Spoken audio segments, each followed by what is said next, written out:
டெல்லி உயர்நீதிமன்றமும் இந்திய தேர்தல் ஆணையமும் அன்புமணி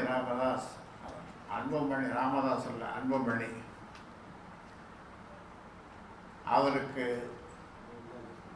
தலைவர் பதவி இல்லை, தேர்தல் ஆணையம் அவர் ஏற்றுக்கொள்ளவில்லை, சின்னமும் அவருக்கு கொடுக்கப்படவில்லை என்று தேர்தல் ஆணையம், தலைமை தேர்தல் ஆணையமும் இந்திய தலைமை தேர்தல் ஆணையமும் நாங்கள் கொடுத்த வழக்கில் டெல்லி உயர்நீதிமன்றமும் அதை உறுதி செய்து அன்புமணி தலைவர் அல்ல, நிறுவன தலைவர் நான் தான் என்று அதை உறுதி செய்திருக்கிறது. இந்த நிலையிலே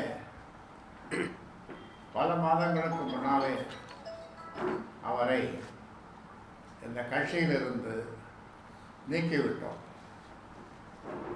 கட்சியிலிருந்து நீக்கிய பிறகும் அப்பொழுது நான் சொன்னேன், இந்த பெயரையோ அல்லது சின்னத்தையோ அல்லது என் பெயரையோ உபயோகப்படுத்தக்கூடாது. இது சம்பந்தமாக காவல்துறைக்கும் தலைமைச் செயலாளருக்கும் நாங்கள் கடிதம் எழுதியிருக்கிறோம், தெரிவித்திருக்கிறோம், ஊடகங்களுக்கு உங்களுக்கும் சொல்லியிருக்கிறோம். ஆனாலும் தொடர்ந்து அந்த தவறை அவர்கள் செய்து கொண்டிருக்கிறார்கள்.